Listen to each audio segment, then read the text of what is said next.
speaking of Democrats, I mean, it kind of reminds me of the progressives during the Obama administration, how, there was a period of time there where they were just really, feeling their oats like, we got control, everything's going our way, we're going to push for everything we've always wanted, and nothing's going to stop us.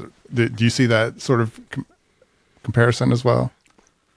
Well, there's always that danger. I mean, we saw that during the Biden parenthesis, where rather than dealing with the crisis in front of us, the prime directive being that you do not allow Donald Trump to come back into power, there were people who say, no, even with our small majorities, if not now, then when? Let's ram it through. Almost all political parties these days overreach because that's what their base demands. They demand, all of their priors, all of the things in their agenda. And I think that that's one of the things that's happening with Trump is that, you could imagine a different version where you slow walked some of these things or explained them or did them in a more reasonable, prudent way would not have engendered the kind of backlash. And I'm talking about immigration, I'm talking about tariffs, a lot of these things. And yet there was apparently that sort of revolutionary Leninist impulse on the right that we have to break things right now. We have to move right now. We may only have a small window, so let's do the maximum amount of damage we can, and damn the torpedoes, full speed ahead.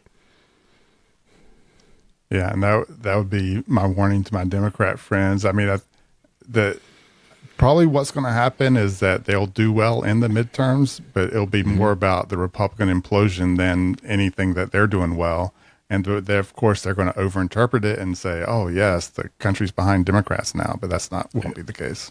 No, I by the way, this is a very important point, and I agree with you. Did you and I talk about this when we were in Washington? Because maybe this is exactly what I'm concerned about. And political parties have historically misread the midterms. I mean, certainly I think Democrats misread the 2022 midterms badly. This is going to be very, very bad for Republicans. But if Democrats decide that this means that we don't have any problems, that we have all the wind at our backs, then I think that would be a fundamental error. Because, once again, there's a reason why right now Donald Trump sits in the White House and Republicans narrowly control the House and they narrowly control the Senate.